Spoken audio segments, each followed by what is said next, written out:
I did want to ask you about kind of where your career really started taking off when you were in WCW and came back as the Diamond Stud and were managed by DDP.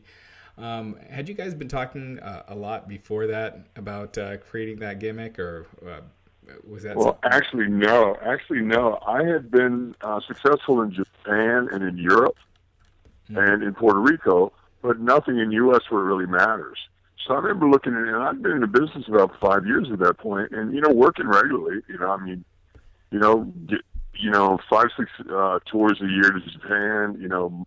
I was working for a European promoter where it was 7 months. They run a 7-month season where you wrestle, 5 nights, 6 nights a week for 7 months.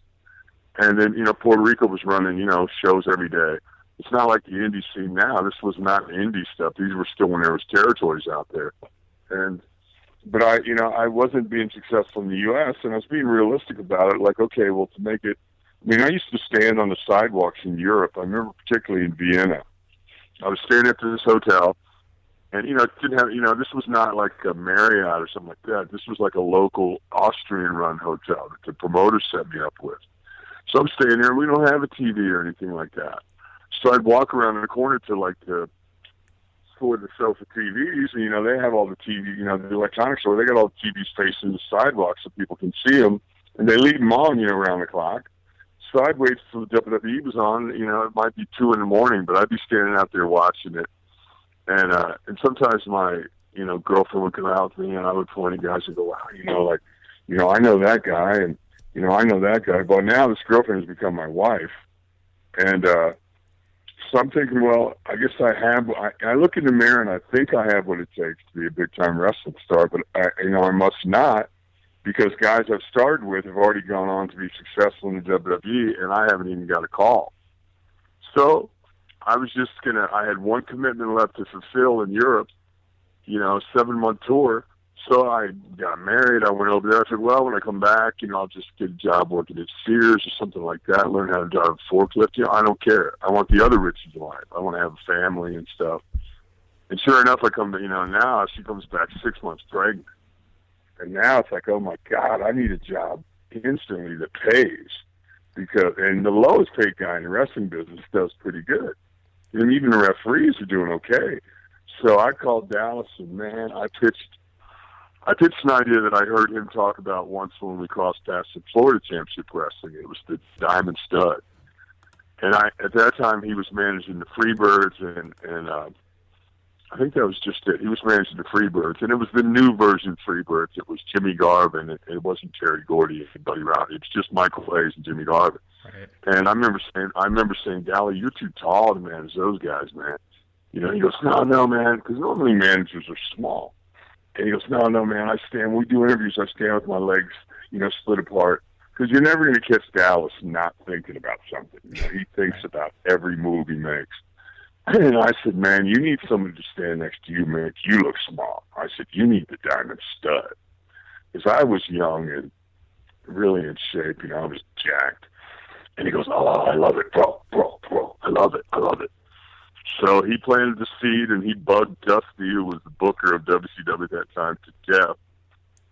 And, I got a tryout to wrestle and be the Diamond Stud with Dallas. And the thing is, now, prior to that time, I've been calling the WWE offices every week for a year. I would call, because Kurt Hennig was my buddy in the AWA, and he was doing the Mr. Perfect thing with great success in the WWE, but, so I was going, what do I do? And he goes, call the office, has to speak to Pat Patterson. So I call every week for a year. Hi, Scott Hall, can I speak to Pat Patterson, please? He's in a meeting, can I take a message? Yeah, please tell him Scott Hall called, thank you. Thank you, Scott. They're real professional, real polite. But boom. So then I debut as a Diamond Stud with Dallas. Man, I'm so low on the totem pole. WCW isn't even flying me back and forth from Orlando. I have to drive from Atlanta to Orlando. Jeez. So I drive home. I get home to my pregnant wife, and she's about to burst. And there's 2 messages from Pat Patterson. He called me. So now it's really cool to call his WWE back. Yeah, hi, this is Scott Hall. Can I speak to Pat Patterson, please? Oh, one moment, please. He comes right on. Hey, kid, how you doing? Vince loves the new look. You know, because it was Dallas's idea to change my look. You know, I was kind of doing a blonde-haired cowboy deal with a big Village People mustache, and Dallas gave me basically the bad guy look. You know, so it worked out great for both of us. Yeah, and you were immediately put into the main event spot and the feud with Randy Savage. And yeah, exactly. Macho versus Machismo. The way Vince did TV back then, you know, Kurt was an announcer on Superstars Vince. So I'm getting all the inside pipeline directly from Kurt Hennig. Mm-hmm. And, you know, we've been buddies for years, and he's really helping me. He taught me so much about wrestling. Kurt actually impacted a whole number of guys, because guys who came through Minneapolis when he was there, guys like Shawn Michaels and Marty Jannetty, you know, he got in your head. He would teach you the way he thought business should be done. Yeah. You know, Kurt was really one of the first guys as a heel to ever take bumps to really make the babyface look great. You know, he would whirly twirl on clotheslines, and, you know, he did a spot where you kicked his leg and he would flip around on the rope. Right. You know, he had and he learned that from Pat Patterson. And the thing is, what I've learned from Pat, and I'm going to NXT next week to talk to those young guys, and I'm going to be down there for about a week working out with those guys. And I want to teach them what I learned from Pat, and it's like, if you're going to do this, you might as well be great. Yeah. And, you know, if you're putting a guy over, like a lot of guys, I came up in the era, you know, guaranteed money wasn't a common thing in wrestling until I left Vince and went to WCW. Then Vince finally caved in and started giving everybody guaranteed money. At one time, nobody got guaranteed money. So it was really kind of a touchy thing, like, well, if I sell for you, man, how do I know you're going to give me a good comeback? You know, I got to look strong and that kind of. And there was so much of that going on. Yeah. Kurt was the first guy I was in contact with who was like, hey, bro, if you're going over, you're not just going to beat me with something quick. You're going to make a comeback, then beat me with your finish. And I ain't going nowhere till the music stops playing. I'm laying there. Like, if you're putting a guy over, put him over.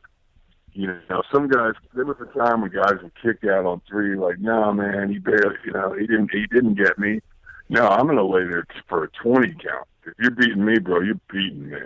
Yeah. You know, like, because it's a show, so make it great. I mean, people who, like, when you're the villain and you're working with a hot babyface, like Macho was hot when I worked with him, you know, and when you're working with a good babyface and fans are there to see him, put him over, you know.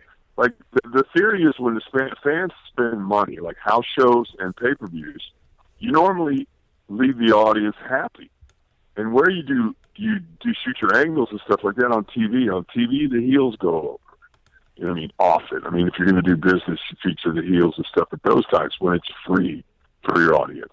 Right. But when they spend their money, you have to leave them happy or else they don't come back. Mm-hmm. It's the way that it normally works. Right. And to go from the Diamond Stud to working with Randy Savage that same year, I mean, that's got to be that's got to blow. Well, yeah, imagine me, bro, and imagine how happy I am. Now the vignettes that I did as Razor coming in the door, Vince left TV. It seems like they were shooting TV in Canada somewhere, and they had me just coming along. Like, Vince would fly me to TVs, and I would just hang around and watch the way things happen.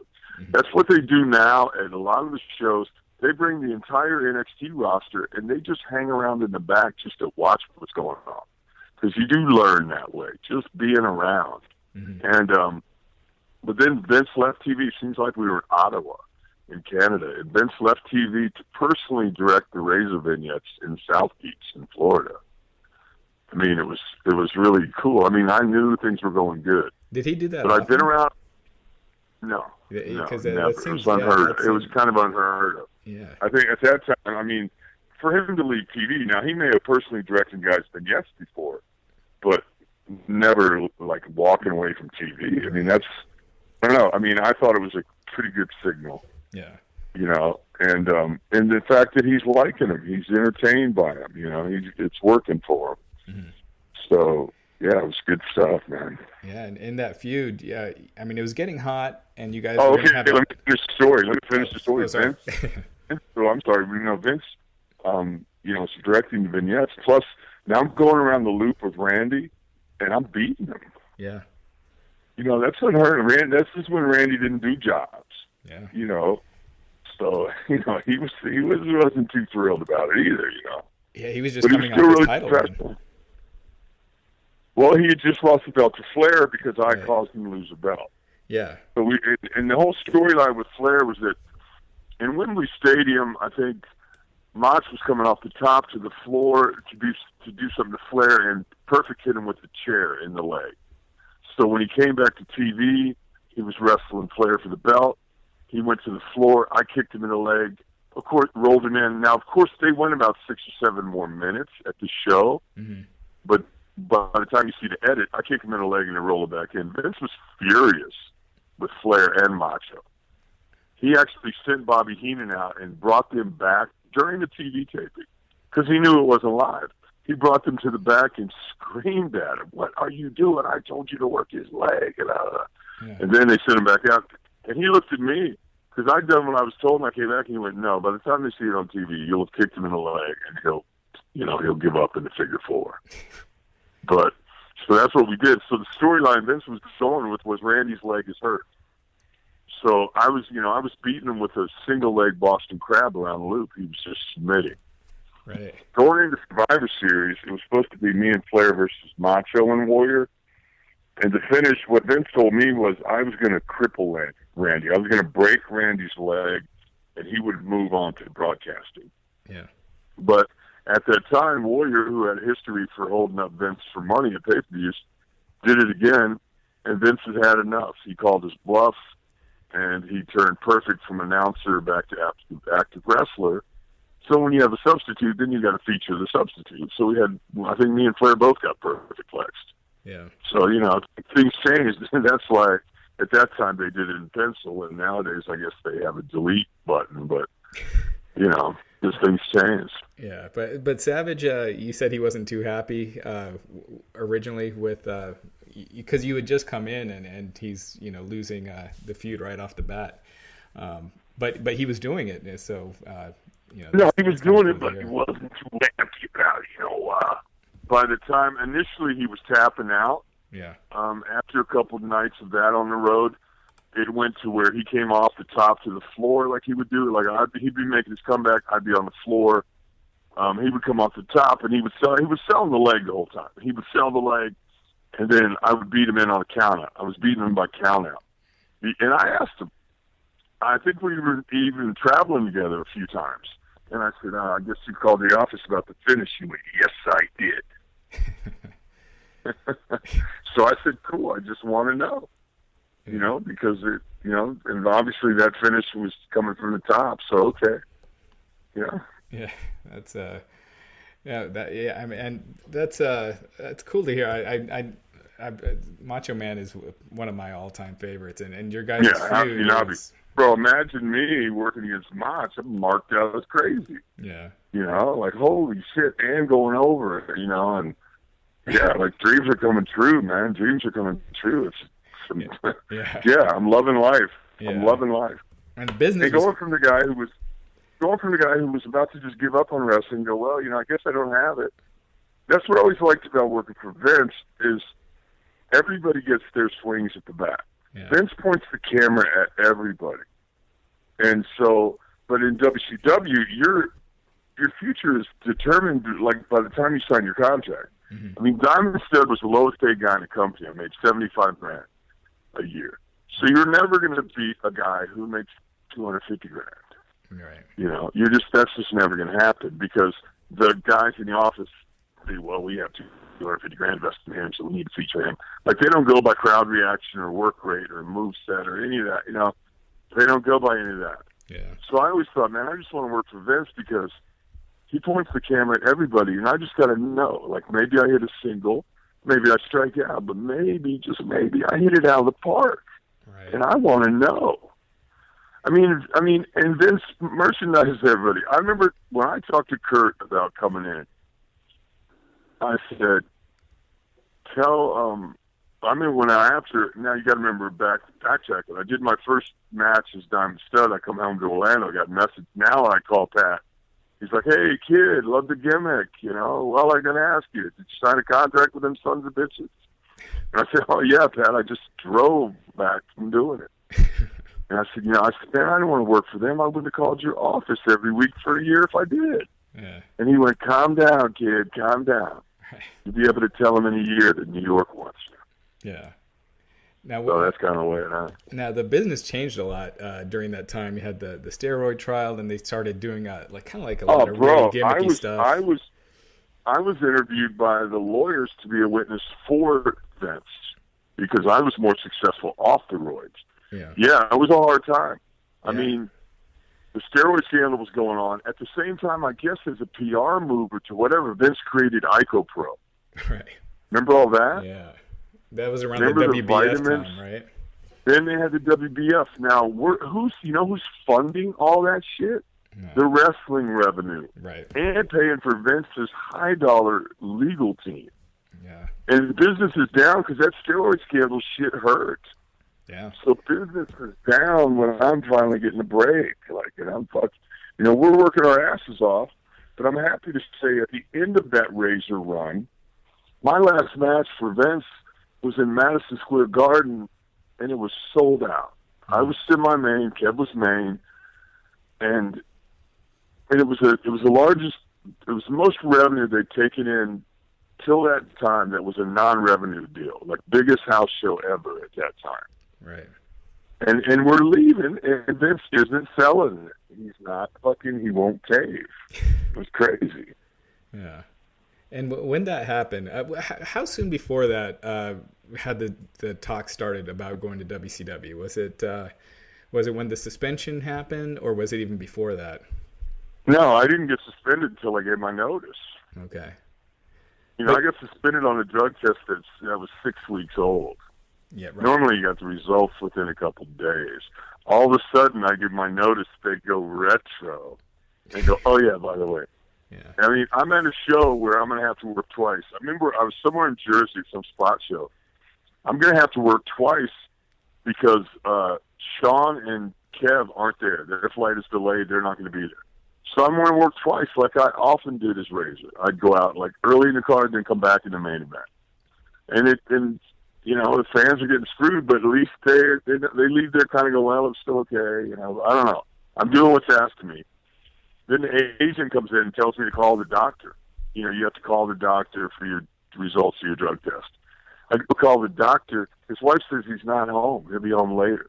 So I go back in the locker room, start getting dressed. Tony Gurria comes to me and goes, what are you doing? I'm getting dressed, Tony. I'm wrestling twice. You getting ready? And he goes, no, you call the doctor? I said, yeah, he's not home. He's going, well, they want you to leave the building. I said, so you're telling me you know the results before I do? So this whole chain of custody thing's a bunch of bullshit, and you already know the results.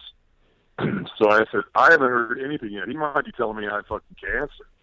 I don't know. I don't know the medical results. What's up?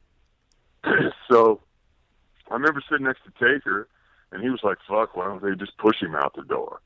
And the thing about giving your notice was Vince's contract at that time was a 1-year deal that rolled over. And you were guaranteed 10 matches at no less than $150 a match. So you're guaranteed $1,500 a year, and you give Vince everything. You give him all your rights, all your shit, all your everything for $1,500. Now, you got paid way more than that, but it wasn't guaranteed. So all I wanted was to talk shit over. And but the contract I had waiting from WCW was, if I choose to show up, I am guaranteed this, but I'm not required to come to work for WCW. So I had this big shot agent out of Hollywood and the big shot lawyer, so I had everything stacked in my favor, but Vince wouldn't guarantee anything. Now I've seen an interview that he did after that where he said, I wasn't giving out guarantees at that time, and he goes, I don't blame him. I might have probably taken the money too. Right. So it's kind of like now Vince is cool with it. And I've been welcome back. I got a Legends contract on my calendar here. I just got to get it notarized. Yeah. I'm going to NXT next week to work with the young guys. I'm finally back in the fold. But initially, Vince treated me like I stood him up at the prom. I mean, he took it personal, and I was making a business decision. I had been to Connecticut into the office and had a meeting with him and asked him, was there any way to increase my revenue? Like I said, hey, I recognize there's only so much money that comes in on house shows and pay-per-views. I said, but what about, and Vince, it was, it wasn't a publicly traded company yet. It was a family business. So if I made more, Vince really felt like it was coming out of his pocket. He made less. Yeah. But so I said, well, Vince, what about merchandise? Like, if somebody buys a Razor t-shirt, that's their money. I said, can I have a little bit more of their money? Or I said, what about Japan? Like, can I go there and get their money? And he was like, no. So I'm like, well, fuck. Right. And Pac, Kid was out in California talking to Scott Barry Bloom, who's a big shot agent, who represented Jesse Ventura when Jesse sued Vince for royalties off videos and won. And I was the first active wrestler that he handled. But I introduced him to Goldberg, and he ended up, he still works with Kev in his movie stuff. And he works with Jim Ross. He worked with Dusty. Now, he went on Roddy Piper. He went on to be like a major, most influential agent in wrestling. But I was his first client. And Kid was out there just hanging out. I don't know how Kid ran across him, but he's out there in L.A. just hanging out. And he calls me, and he tells me what WCW's offering him.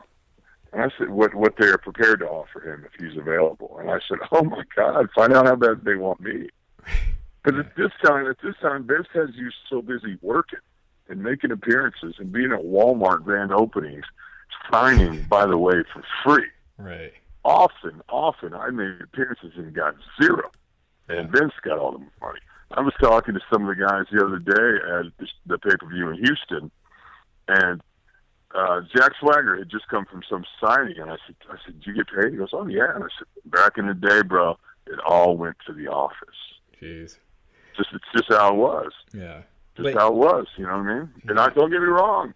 And you would get a memo, you have been personally selected by Vince to represent the company at this appearance. And you better not be late, and you better be charming. And by the way, then get your ass to the building because you got to wrestle and drive a couple hundred miles to the next town. It's just the way it was. And I'm not trying. No one ever had put a gun to my head and made me do it. I mean, I was there because I was loving it, but it was different.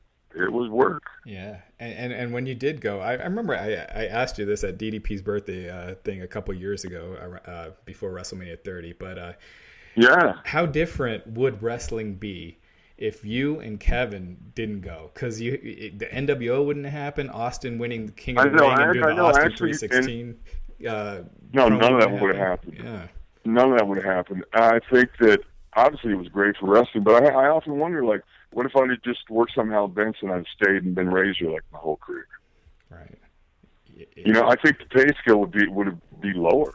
The pay scale's lower now. I mean, it ain't no secret. Yeah. Guys are still getting paid pretty good, but not like they were before because there's nowhere else to go. Yeah. So what are you going to do? Yeah. Yeah, it's just crazy. And the way those guys do get paid huge money. Guys like Rock and Austin, Triple H, and then the whole clique, Shawn Michaels, all those guys, how they got paid huge? Was merch.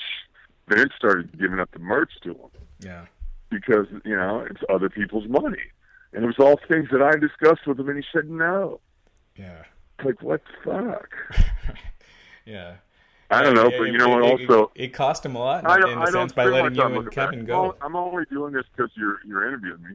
But I'm so happy to be back in with them that I don't give a fuck what happened in the past. Yeah. They're not looking back, either am I. I'm just trying to help with these young cats. And that period helped them get to where they are now, I would love to help guys cross over from NXT to Raw. Yeah. To get them ready for that transition, And speaking of which, your son is in the business wrestling for New Japan. Is NXT something that's on his radar? Well, he's in no hurry, certainly. Yeah. His goal is to get over in Japan first. He's kind of limited and boxed in now because, he's a young boy, but he's working with the top guys. The problem with working with these top guys at this point in their career is they're real lazy and they don't want to do shit. And they certainly don't want to do it with some greenhorn like him. He's 6'8", 260, and stiff. Yeah. He's just young, and he probably gets really nervous. I know I did. I know young guys do. So they're real cautious when they work with him because they don't want to get hurt. So he's frustrated. They can't really display his ability like he could if he just had some other young guy out there who was willing to go for it and stuff, But I tried to explain to him, just relax, everything's going to be okay. But he's in no hurry. WWE's not going anywhere.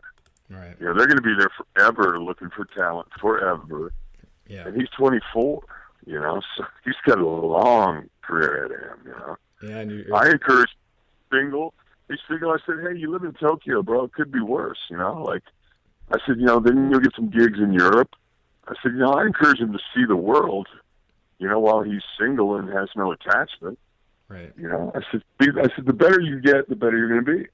You know, the more I told him too, I'd love to manage him. I'd love to manage him on the indie scene. Yeah. But I only went to the ring with him a few times on the indie scene here in the U.S. because I didn't want to distract from him. I want people looking at him. I don't want them looking at me or talking to me when I'm at ringside shit. You know. Right. I wanted to talk a bit about the resurrection of Jake the Snake. You know, your ups and downs when you moved in with DDP. You know, just the transformation that you both had, both you and Jake, from when you kind of first stepped in to where you are now. Obviously, it's not a rehab program. It's not, you know, but it has made a big difference in your lives. Moving in, what was that experience like? Well, at this point, I mean, I've never been in denial that I had issues. I've been to 12 inpatient rehabs. I've been to outpatient therapy. You know, I was never in denial. Mm. And the first 6 or 7 places I went to were all 12-step-based things, you know, where the message is, don't drink, go to meetings, call your sponsor. Well, gee, don't drink. Oh, I never thought of that. How much is it? 40 grand? Oh, okay. It was actually the WWE that steered me towards, and they started paying for places. They steered me towards going to a psych facility, you know, like dual diagnosis, where they deal with psych issues and offer alcohol and drug counseling because, you know, the way the guy explained to me was, let's treat the root problem, not the symptoms. The symptoms are alcohol and drug abuse. What's fueling that? What's driving that? And once I started to go in that direction, I started to gain a little bit of traction. So, you know, here I am, though, so, you know, I'm really struggling. I'm at a low point. And, you know, they reach out to me, and I'm thinking, well, go to rehab again or go try something different. Let me go try something different. So, you know, I came in and I wasn't really keen with being a part of anything filmed and all that because I knew that I had been unsuccessful in the past. So I didn't want to be like on some mission, like, oh, this is my rehab story, you know. So because initially Dallas was like, no, we're filming this thing about Jake, and we'll make it Jake and you. And I said, no, just keep it about Jake. Yeah. You know, if I'm in it, I'm in it. You know, just let it be about Jake. For one thing, out of respect for Jake. Mm-hmm. You know, I'm a big fan of Jake, so no, let it be about Jake. If I'm in it, I'm in it. Whatever, you know, because you got to remember we didn't have any idea how this thing was going to end up. Right. I mean, if it was a scripted movie, there'd have been a meeting where guys sat around and said, "No, like you can't put a boat in. That's unbelievable. Just put Scott in." No, you know, I say that. The funny part, bro, is, you know, for years I've done lots of interviews. I've been in front of camera. I've done radio interviews. I've done a lot of interviews, but always in character and always promoting some upcoming wrestling event. Mm-hmm. Now it's all different for me to be talking about like me and my part in this movie, and then people are like, "What is your message?" and stuff.